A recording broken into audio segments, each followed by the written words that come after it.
La Sociedad Española de Radiodifusión presenta Ser ¡Viva la radio! Podcast. Siempre. ¿Qué tal? Soy Carlos Sevilla y escuchas Hora 25 de los negocios. Hoy hablamos de las medidas que se empiezan a aplicar con el cambio de año y que más afectan a nuestro bolsillo. No te sé si es el momento, no lo sé, supongo que no. La economía se supone que va bien, pero a pie de calle no se nota tanto, entonces... Yo creo que no. Son las voces de algunas consumidoras hablando de la retirada de las bonificaciones del IVA a los alimentos. El año pasado la inflación de la alimentación se moderó después de tocar máximos en 2023 y esto ha llevado al gobierno a retirar esta medida. Estefanía Salvatierra, buenas noches. ¿Qué tal, Carlos? ¿Cómo va a afectar a la cesta de la compra la retirada de la bonificación del IVA? ¿Qué alimentos son los que suben? Suben los alimentos básicos, el aceite de oliva, los cereales, las frutas y las verduras, la leche, el pan. Lo hace 2 puntos porcentuales después de que el IVA de estos alimentos ya subiese un 2% en octubre. Y esto nos devuelve al 4% que tenía en 2023. En verano, María Jesús Montero, vicepresidenta y ministra de Hacienda, justificaba así la retirada de este apoyo. Que a partir del último trimestre se va a producir una práctica normalización de la situación de inflación y, por tanto, decaerían esas medidas. Hay más alimentos que suben, por ejemplo, las pastas y los aceites de semillas, como el de girasol, pasan del 7,5% al 10%, y la luz, que hasta ahora ha tenido un IVA reducido al 10%, vuelve al 21%, tras retirarse el mecanismo que permitió bajar este impuesto en los meses en los que el precio era más alto. Durante estos 2 años de bonificación del IVA a los alimentos, las asociaciones de consumidores han monitorizado la evolución de los precios y se quejan de que la medida apenas ha tenido impacto por los altos precios de la alimentación. También denuncian que los supermercados han aumentado sus márgenes de beneficios con la venta de los productos que estaban afectados por la rebaja del IVA, algo que estaba prohibido por esta medida. ¿Cómo ven el final de las bonificaciones desde Facua, Rubén Sánchez? No vamos a criticar que se acabe una medida que en ningún momento aplaudimos cuando se puso en marcha, porque era mera cosmética que ha ayudado a las cadenas de supermercados a maquillar un poquito sus infladísimos precios y a la industria alimentaria que ha incrementado los márgenes de beneficio en determinados productos en los últimos tiempos. Ahora se acaba la rebaja, se acaba el dejar de ingresar impuestos que pueden destinarse a sanidad o a educación para hacerle el juego a las cadenas de supermercados en lugar de intervenir los precios, que es lo que hemos pedido desde el minuto 1 y hoy seguimos pidiendo. Hay que poner topes a precios de alimentos donde se especula, donde no se compite y donde el consumidor está saliendo perjudicado por una medida que el gobierno no ha querido responder para no molestar a las grandes empresas. Este 1 de enero también han entrado en vigor cambios en el IVA de la luz, que sube hasta el 21%. Edu Hernández, buenas noches. ¿Qué tal, Carlos? Buenas noches. Esto va a hacer que el recibo de la luz no salga más caro, pero es que también hay subidas en las tarifas del gas. Sí, ese paso del 10 al 21% en el IVA tiene efectos también, como dices, en los recursos energéticos del hogar. En el caso de la tarifa regulada del gas, sabemos que para los consumidores se divide en 3 tramos. Para el primero, en el que el consumo anual máximo es de 5.000 kWh y según el comparador Selectra, con un consumo medio anual de 3.000 y sumando no solo el IVA, sino el resto de impuestos y el contador, la factura pasaría de 256 euros anuales a 270. Es un 9% más. Para el segundo tramo, cuyo tope anual está entre los 5.000 y los 15.000 kWh. Selectra calcula que tomando como referencia un consumo medio anual de 8.000, la subida es del 10%, la factura pasa de 605 a 666 euros anuales. Ya para el tercer tramo, que supera los 15.000 kilovatios y con un consumo medio de 20.000 al año, la subida es del 11%. Es cierto que la mayoría de consumidores utilizan las 2 primeras tarifas y serán entre 2 y 5 euros más al mes. Luego también hablábamos de la luz. Respecto a este patrón, según los cálculos de la OCU, la factura se encarecerá un 13% para un hogar medio, para el que toman como referencia 4,6 kilovatios contratados y 3.500 kilovatios hora al año de consumo. Esto podría suponer pagar 118 euros más de forma anual si se tiene tarifa del mercado libre y 106 si es del regulado. Es cierto que la CNMC ha rebajado los peajes que se cobran por llevar la luz a casa del consumidor, pero eso, según la OCU, supone un ahorro ínfimo de 1 euro al año. Por el otro lado, la propuesta del Ministerio de Transición Ecológica apunta a una subida del 33% en los cargos propios del sistema, con lo que conllevará una subida media de más de 22 euros en la factura. Importante también la influencia que tendrá en el precio de aquellos que tengan tarifa del mercado libre el aumento del coste para financiar el bono social eléctrico.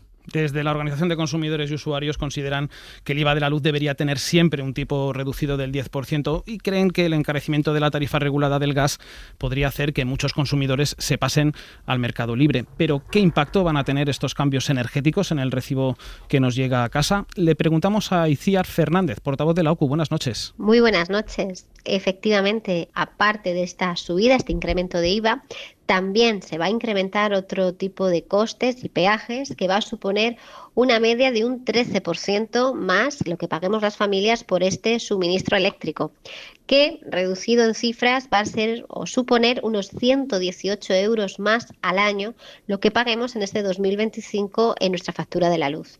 Lo mismo va a ocurrir con el gas. Esta TUR pasa a subir un 10% a partir del 1 de enero en relación a lo que se registró el 1 de octubre. Por lo tanto, este incremento también va a suponer una media de entre 8 y 11 euros de más en cada recibo mensual o bimensual de nuestra factura de gas. Suben los alimentos básicos, suben el recibo de la luz y del gas y también los peajes. Circular por las autovías concesionarias será este año entre un 3,8 y un 5,4% más caro. Pero este comienzo de 2025 también trae buenas noticias para el bolsillo.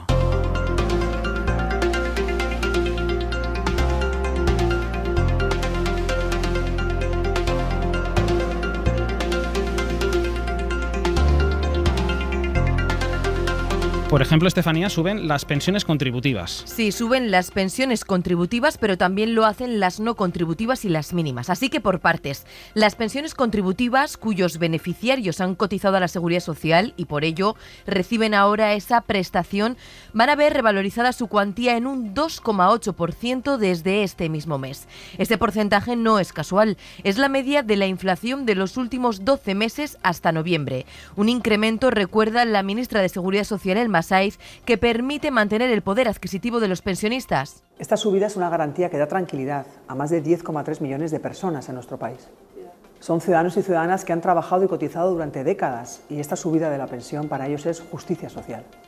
Esta subida del 2,8% significa que la media de la pensión de jubilación, la más habitual, subirá 40 euros, hasta los 1.481 euros, o que la pensión máxima del sistema subirá hasta los 3.263 euros, son 89 más que el mes pasado. Este 2,8% se aplicará también a las pensiones de clases pasivas, más de 700.000.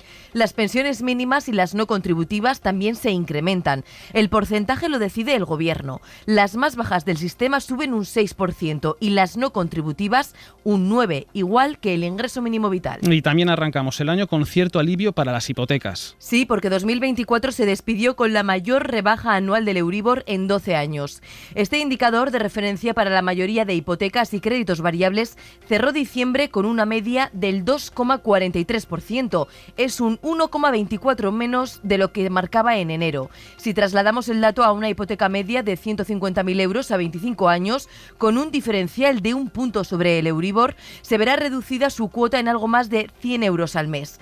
El Euribor acumula ya 9 meses consecutivos de bajadas y se esperan más tras el cambio de política del Banco Central Europeo, que está abaratando el coste del dinero una vez controlada la inflación. ¿Cuánto más pueden bajar los créditos hipotecarios? Patricia Suárez es la presidenta de Asufin, la Asociación de Usuarios Financieros. Lo que se espera es que el Euribor siga bajando, que sigamos controlando la inflación y que llegue, como digo, pues roce el 2%.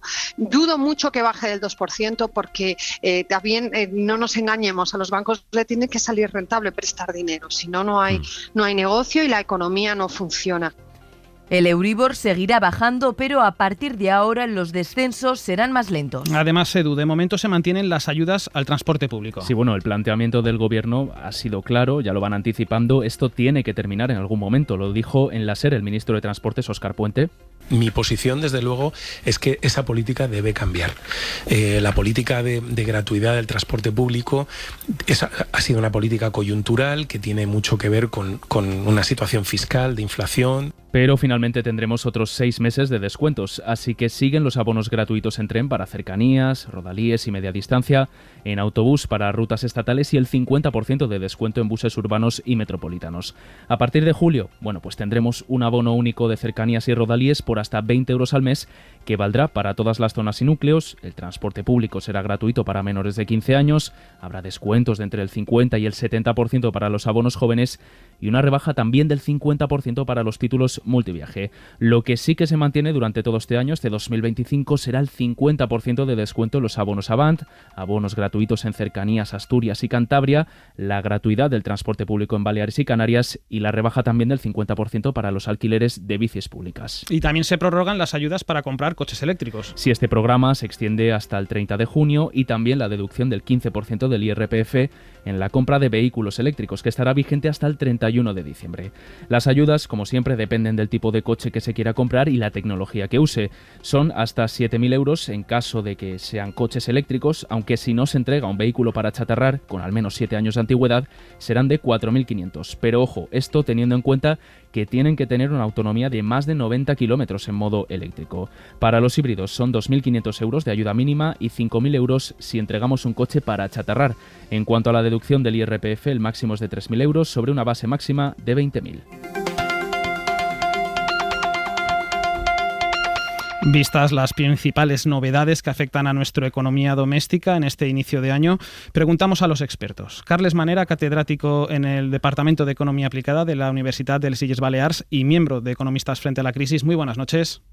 Hola, buenas noches. ¿Cree usted que es el momento de retirar las bonificaciones del IVA que hemos estado repasando? Bueno, es normal que se plantee una retirada porque las medidas que se tomaron estaban motivadas por la tensión inflacionista que se vivió a raíz de la invasión de Ucrania por parte de Rusia.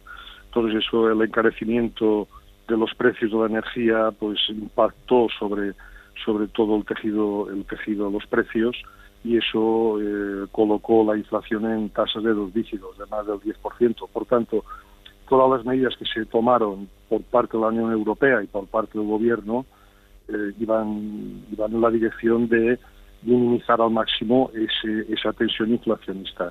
Yo creo que ahora que estamos en una etapa de contracción de los precios, de control de los precios, mejor dicho, pues bueno, es razonable que se plantee una revisión de esas medidas. ¿Hay alguna bonificación de alguno de los sectores que quizá se debería mantener o se podría haber mantenido más tiempo?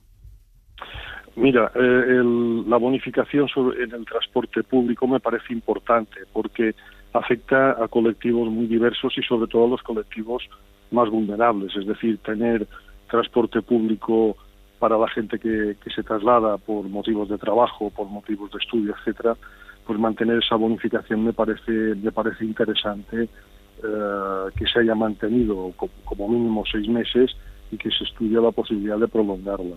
Pero bueno, también obedece a esa coyuntura que explicaba antes. ¿Puede afectar a la inflación que se retiren estas bonificaciones, estas ayudas? ¿Se puede repercutir luego en los datos del IPC? Bueno, eso no está contemplado en los escenarios que se tienen de futuros, ¿no? La inflación, hay distintas entidades que están haciendo estudios y análisis de prospectiva.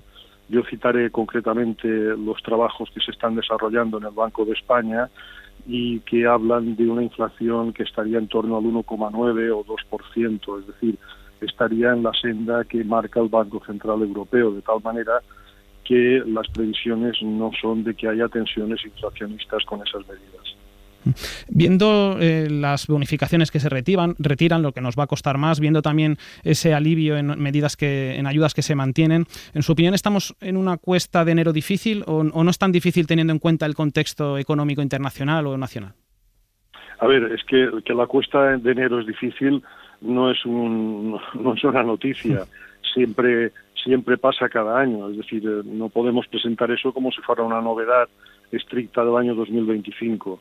Claro, ha habido más gasto normal por las fiestas de Navidad, etcétera.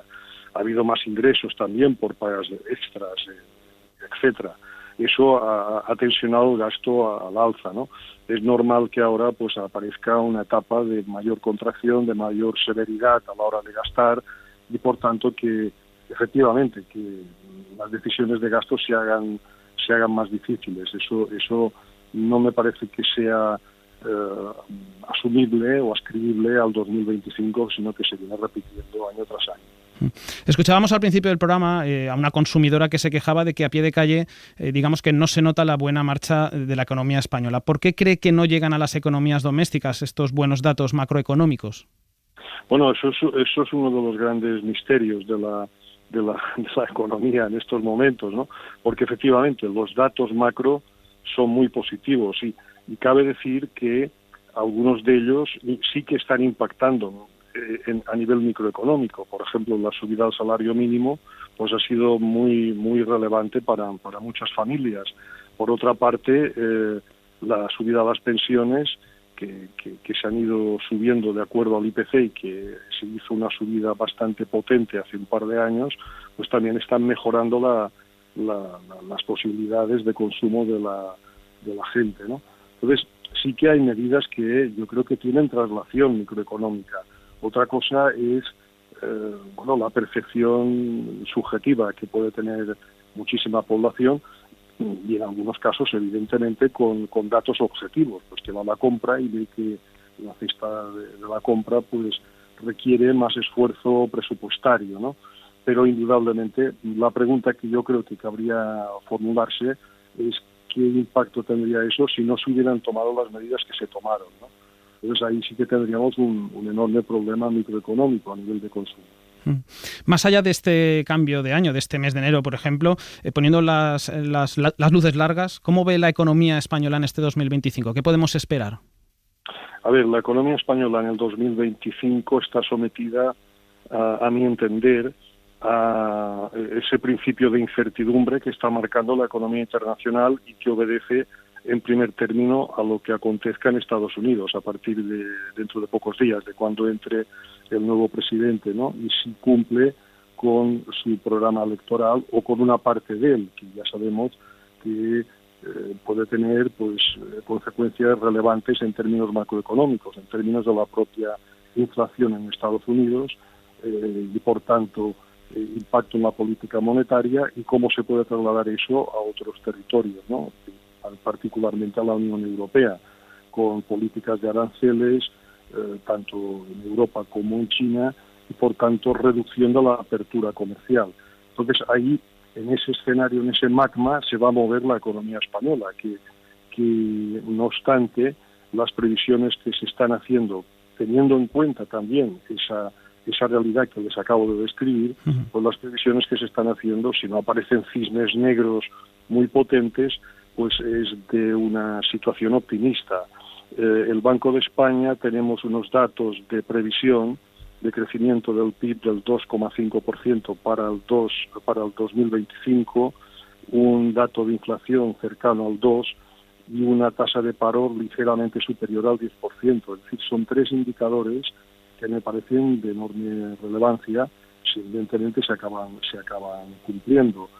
En cualquier caso, hay que ser enormemente cauteloso y muy prudente con las previsiones que se hagan en estos momentos, porque ya digo, la incertidumbre va a dominar durante bastante tiempo la economía mundial. Pues Carles Manera, catedrático de la Universidad de les Illes Balears, miembro de Economistas frente a la Crisis, gracias por atendernos esta noche y muy feliz año. Muchas gracias y feliz año. Así comienza el año para nuestros bolsillos. Por unas cosas vamos a pagar más, en otras vamos a tener un cierto respiro.